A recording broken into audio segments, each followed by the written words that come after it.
Yes, welcome to the Busy Dad Transformation Club's Fact or False, where we debunk some of the waffle that is polluting your social media. Now, you've no doubt seen some of this waffle. You may have ingested some of this waffle, and you may be putting some of that waffle into practice and achieving substandard results. And that is not what I want. I want you to be achieving the best result possible. I want you to be feeling confident. I want you to be becoming fitter, leaner, stronger, so you can live a healthier, leaner and longer life. So let's debunk some waffle so that you can improve your strategy and achieve better results. And today we're talking about carbohydrates, because let's be honest, no one has a fucking clue what's going on with carbohydrates. They're the most demonized macronutrient, and even coaches don't really know what they're going on about. Some are saying eat carbs, some are saying don't eat carbs, some are saying go carnivore, some are saying go keto, some are saying go vegan. Let's find out the truth with the top 10 misconceptions around carbohydrates so that you can fully understand them and you can say no to any coach who says anything other than what I'm telling you today. So let's get into it. Number 1, eating carbs at night leads to weight gain. Now, before we move any further with this video, I need to explain something which is gonna help you wider understand carbohydrates and why people are so confused about it, okay? Now, when you eat carbohydrates, it goes into your stomach, gets broken down, and it enters your bloodstream as glucose. Now, i.e. blood sugars. Now, when your blood sugar levels rise, your body releases a hormone known as insulin. Now, what insulin does is it grabs hold of the blood sugar, and it's ultimately a key. So you do not want that blood sugar to be buzzing around your bloodstream. You want that blood sugar to be stored somewhere for later use. And ideally, that would be in a muscle cell. So the insulin grabs hold, takes it around your bloodstream, tries to unlock a muscle cell, and hopefully it bangs it in the muscle cell, so when you're next exercising or moving, your muscle can use that through energy production.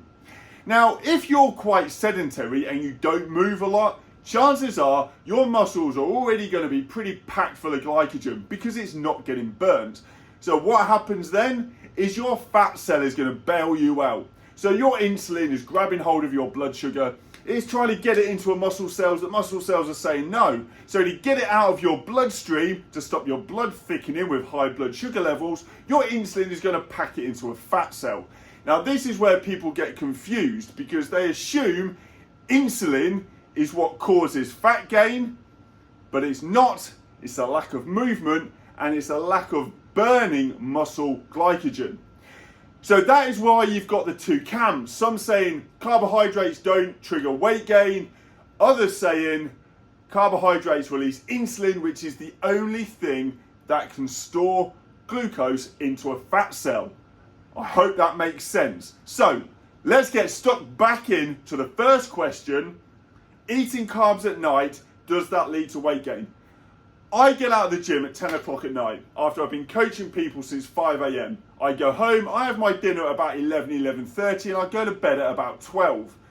I have not gained a single pound through just eating alone, okay? Yes, my genetics are blessed, but equally, I'm very busy. So any carbohydrates that I consume is going to get packed straight into a muscle cell and not a fat cell. Now, how effective your body is at storing blood glucose into a muscle cell depends on your insulin resistance. If you are insulin resistant, then what your body's going to do, what that insulin is going to do, is pack it into a fat cell. If it's not able to pack it into a fat cell, then it's going to stay in your body. It's going to stay in your bloodstream. That is known as type 2 diabetes. So what is type 2 diabetes? It's basically just insulin resistance. Your fat cell and your muscle cell are saying no to the insulin, and it's not able to pull that sugar out of your bloodstream. So what is the biggest problem there? It's a lack of movement. It's a lack of exercise, because that muscle cell is so packed full of glycogen, it doesn't need any more. It's not going to absorb anymore. So what's the key objective for beating type 2 diabetes? Reducing insulin and increasing exercise. Two very good ideas for helping to reduce your body fat. Number 1, eating carbs late at night causes weight gain. As far as I'm concerned, that's false, although it does depend on your insulin resistance. So if you have not moved all day and you've then consumed a high carb meal just before you go to bed, your body's going to release that insulin. Where's that blood glucose going to go? It's not going to go into a muscle cell because you've not moved all day. It's either going to go into a fat cell, or if you're really insulin resistant, it's going to stay in your bloodstream. So, do carbohydrates cause weight gain when consumed late at night? No, if you've been active throughout the day and that glucose is going to go into a muscle cell. Yes, if you've not moved at all. That is a very bad idea. Your carbohydrate intake needs to be reflective of the amount of exercise and movement you've done. Number 2, cutting out carbs is the best way to reduce body fat. It helps. So on here, which I printed off ChatGPT, it says false. I'm going to disagree with that and I'm going to say fact. The reason I'm going to say fact is because one of the biggest problems we have, especially in the UK, is a lack of movement. More than 60% of adults in the UK are sedentary.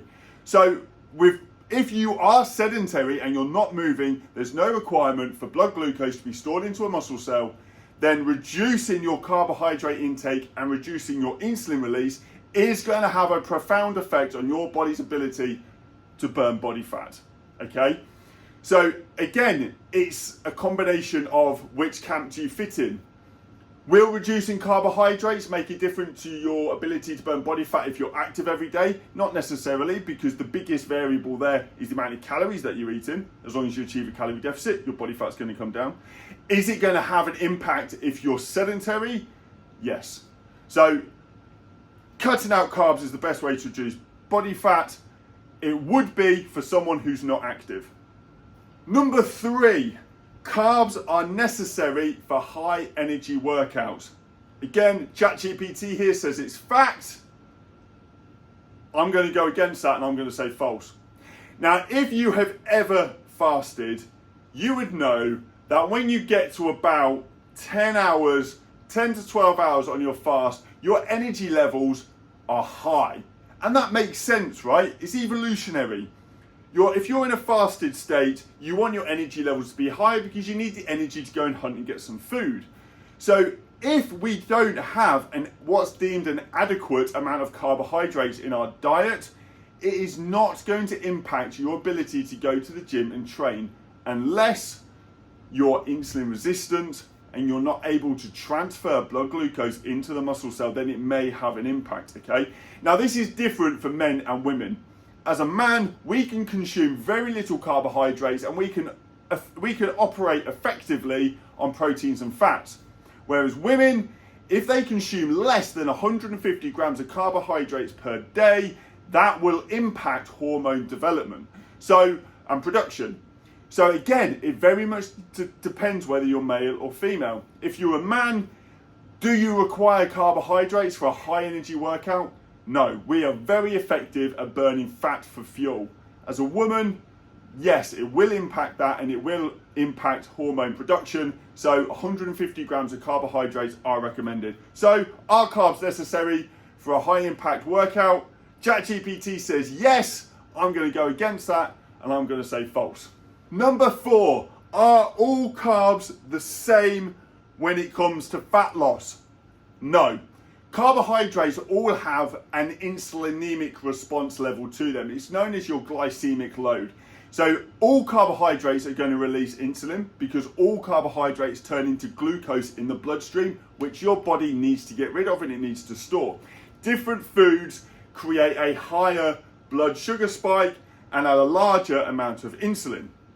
For example, refined sugars, sweets, cakes, all that stuff. That's going to really spike up your energy, your blood glucose levels. That's going to release a high amount of insulin, and that's going to create a high amount of storage, okay? Whereas something a little bit more complex, something like brown rice, brown pasta, is going to be slightly more of a longer digestive process. Now, some foods that you would deem probably reasonably healthy, such as porridge oats, white rice, potatoes, they have a reasonably high glycemic load count. So actually they're going to really spike your insulin levels and they're going to really spike your blood sugar levels. The problem with that is it then quite quickly makes you feel hungry again, so you're more likely to snack. So are all carbs the same when it comes to fat loss? No, because carbohydrates have a different response on the body. However, my advice for you watching this now is don't cut carbohydrates out of your diet if you enjoy them, but turn white into brown as best as you can. So are all carbs the same when it comes to fat loss? It's false, they're not. Okay, fact or false number 5, you need to avoid bread and pasta to get lean. Now, I've coached 1,258 busy dads to achieve body transformations. When they get down to the most stubborn part of their body fat, so let's say sub 10% body fat, I greatly reduce their carbohydrate intake because I want to create marginal change. And that reduction in insulin release will typically be enough to allow them to drop their body fat a little bit lower to a point where they're happy and they can see and achieve the objective they wanted to achieve. Do you need to avoid bread and pasta for that? No, but it depends on the objective and the outcome and the overall result. Whether or not you reduce body fat is very much dependent upon your calorie intake. So let's say you burn 2,600 calories a day. If you want to reduce your body fat, you need to consume about 20% less. So you'd come in at about 2,200 or 2,000 calories, okay? That means your body has to find 600 calories from another source. Where's it going to get it from? Stored body fat. Laws of thermodynamics state that the only way we can reduce our body fat, which is ultimately excess fuel, is by creating a demand and a need for excess fuel. We eat less, okay? You can still achieve that calorie deficit by consuming carbohydrates, breads, pastas, but you want to kind of minimize the insulinemic response of that. So if you are going to have bread and pasta, make sure you go brown because it's a lot less insulinemic than what the white stuff is, but you can still achieve a good result. I just cut it out of the diet when we start getting down to the lower end of the body fat spectrum because it just helps give a marginal advantage. Number 6, eating more fiber-rich carbs can help with fat loss. 100% fact. And even ChatGPT agrees with me as well. That's good. Okay, so fiber. Why is fiber so important? It's all to do with your microbiome. So microbiome is your good to bad bacteria ratio in your digestive system. Now, your gut is responsible for a hell of a lot more than what you probably realize, okay? It's responsible for food digestion, nutrient absorption. Your immune system, 60% of your immune system is developed and held in your gut. That's going to impact your mood, your energy levels, your productivity, your procrastination levels. All of that is controlled by your gut. Now, what ensures you have a healthy gut is your fiber intake, because good bacteria levels feed off fiber. Bad bacteria feed off yeast. And what contains yeast? Yes, quite a few carbohydrates, okay? But fiber's good. Where do you get fiber from? Vegetables. So any improvement you're going to make to your diet, the more veg you consume, the better. And that has even been proven scientifically by a scientist called Dr. David Sinclair. Has discovered that eating more veg and having a more veg-based diet actually dramatically increases your longevity, and it means you live longer. So eat more veg, live longer. That sounds pretty cool. So eating more fiber-rich foods is good for fat loss. Yes, because it improves your digestive health, it improves your nutrient absorption into your body, it makes your body operate more effectively, and thus you're going to get a better result. Okay, 7, stick with me, you're doing well. Carbs are stored as fat if you don't exercise after eating them. This comes back to that insulin resistance thing. If you haven't moved and there's no requirement for excess energy, your body and your muscle isn't going to need it, so it's going to go into a fat cell. If you get to the point where you're so insulin resistant that your fat cell's not accepting it, that's when you're going to turn type 2 diabetic, and at that point, your doctor's probably telling you you're pre-diabetic, okay? In a nutshell, reduce your carb intake and move more. So Carbs are stored as fat if you don't exercise after eating them. ChatGPT is saying false. I'm saying fact, but it depends on your insulin resistance. If you're very active that day, then no, because your muscle is going to be crying out for glycogen, which is what it's stored as. It's going to be crying out for that. It's going to want it and it's going to absorb it. If you've been sat on your arse all day, it's not going to want it, and it's going to definitely impact your body's ability to burn body fat. Interesting fact as well is if you are trying to reduce your body fat, if you have glucose present in your bloodstream, your body will always use that for fuel. Okay, so even if you're you're momentarily being active, if you've had quite a high carb day and your blood glucose levels are quite high, your body is going to be running off blood glucose as opposed to stored body fat.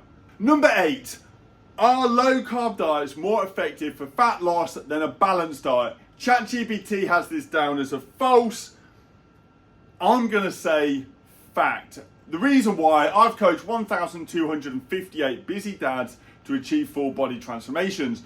And when they start getting down to the lower part of their body fat and they want to get that little bit more off, let's say sub 10%, we have to start making marginal differences. And one aspect and one tool that I use to achieve that is reducing carbohydrate intakes, because it's going to reduce blood glucose levels and it's going to reduce insulin levels. And this makes a huge difference when bringing your body fat down. So, do low carb diets have been more effective than a balanced diet? Yes, although this does again depend on your insulin sensitivity levels. If you're not very active, then reducing your carbohydrate intake is a must, because your carbohydrate intake must be reflective of your activity, or else your body fat's going to increase. If you are very active, then a balanced diet will be just as effective as a low carb diet when it comes to reducing your body fat. Number 9, we're nearly there. Fruit. Is fruit bad for fat loss? Now, coaches talk all the time about calories this, calories that, and I get it, because as the law of thermodynamics, you reduce body fat by achieving a calorie deficit, consuming less calories than you burn.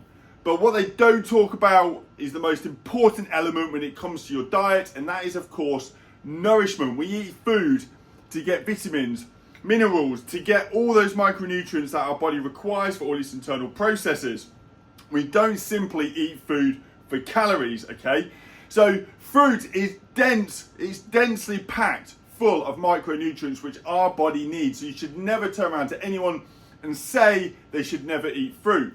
That said, if someone is highly sedentary and they're not burning blood glucose levels, they're not reducing muscle glycogen levels, then having a high fruit diet is going to be contradictory, because your body is going to utilize blood glucose, blood sugars, as a preferred fuel source. So if you're creating high blood sugar spikes throughout the day, that is going to impact your body's ability to optimally reduce body fat. Would I ever turn around and tell everyone to cut out eating fruit? 100% not. But my advice to someone who is sedentary and not moving a huge amount is I would reduce the amount of fruit that you're eating, or look for fruit that has a lower glycemic load level. Like mango, for example, that is full of sugar. And number 10, the last one, your carb intake should be reflective of your activity level. ChatGPT has this down as a fact. As I've already explained, that is 100% true, and it is the key point when it comes to your carbohydrate intake. So to summarize all of this, is a low carb diet more effective on reducing your body fat than any other type of diet? It's one I use with my clients when required, but that depends on the objective and the individual. If we look at collective fat loss, then a calorie controlled balanced diet will achieve fantastic results. The reason people get so confused with carbohydrates is because it all depends on someone's insulin resistance. It is not a one rule fits all. If someone's active, they weight train, and their muscle requires more glycogen, then crack on with the carbohydrates. but try and stay away from the white stuff. If someone is inactive and sedentary, then they're going to want to really control your blood glucose levels and your insulin levels, because if you are sedentary and you're eating a lot of sugar, there's only going to be a period of time before you start sniffing type 2 diabetes. So hopefully that sums up the whole debate around carbohydrates. Guys, remember this, food is all about nourishment. It's not about carbs versus calories or calories versus carbs. It is about fueling your body to achieve optimal output, okay? That comes in the forms of micronutrients, macronutrients, and fiber. Guys, come check me out. If you're a busy dad and you do want to become fitter, leaner, stronger, and achieve a full body transformation within a community of guys just like you, then come and join the Busy Dad Transformation Club, because that is exactly what we do.